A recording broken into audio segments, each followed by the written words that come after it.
the moment I knew was I'd gone to a trillion auditions and on Broadway for musical theatre, because I finally figured out that being just a dancer was not going to get me anywhere in terms of paying the rent.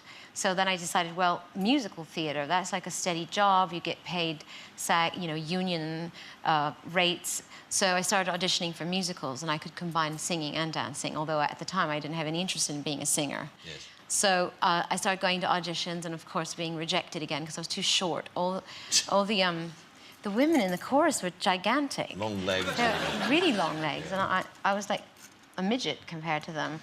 So I finally went to this audition, and I danced every dance routine, and then they asked me to sing all these songs, and then they made me come back, and then they made me dance with this guy, and then they made me sing another song, and it went on for hours and hours and hours, and I thought, oh, enough already, just hurry up and reject me. And then they didn't say anything, and they said, thanks, we'll call you, the usual thing they always say. And then that night, this French guy called me. He was one of the producers of the show, and he said, well, you didn't get the job.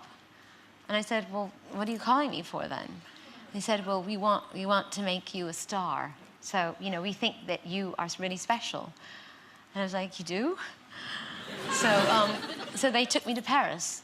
They were French record producers, and they put me in the studio with all of these record producer guys, and they suddenly gave me all this money, and they put me in a really posh apartment, and I had a car and a driver, and I freaked out because I went from having nothing to having everything. I'm sorry, is this too long, this story? No.